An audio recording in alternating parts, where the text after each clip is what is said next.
Hi, I'm Dan Domenech, Executive Director of AASA, the School Superintendents Association, with another edition of the Beltway Bulletin. When it comes to kids, leadership is not legislating by crisis. Congress, as the legislative body for our representative democracy, is designed not to pass countless laws, but rather to stop bad laws from passing. The current trend in legislating at the federal level has confused leadership with legislating through crisis. No Child Left Behind, the current authorization of the Elementary and Secondary Education Act, lacks an expiration or must act by date and is now nearly 8 years past due. Our nation's K-7 graders have spent the entirety of their K-12 education experience under a broken, outdated federal law, yet no crisis. We express our deep disappointment and frustration with Congress's seeming unwillingness to displace and ignore our nation's schools and the students they serve. This year alone, we have found serious ESEA Reauthorization proposals bumped from floor consideration over cybersecurity, the trade deal, and appropriations, among others.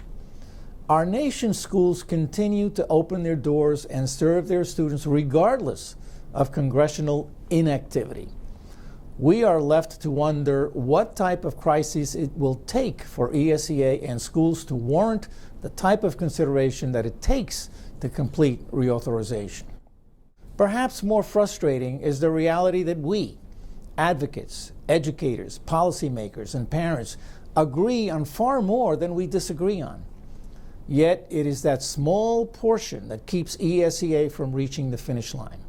We cannot let the perfect be the enemy of the good, and we must all remember that complete reauthorization, when done right, will involve compromise, which by definition means everyone will be a little unhappy. Education, policy, and support for our schools and students has no room for zero-sum, my way or the highway policies. As AASA wrote in a joint statement with our 49 state affiliates, ESEA Reauthorization represents an opportunity to breathe new life into federal education policy, incorporating the latest research and actual experience to improve student outcomes and eliminate achievement gaps. Those efforts are underway, and we urge Congress to move forward with the very critical work of reauthorizing ESEA and providing all of the nation's schools with the workable federal education policy that supports state and local innovations. Our students want and deserve more.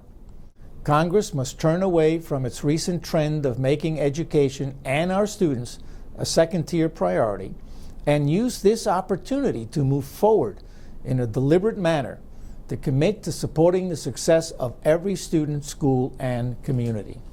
Again, our students want and deserve more. I'm Dan Domenech. Thank you for watching.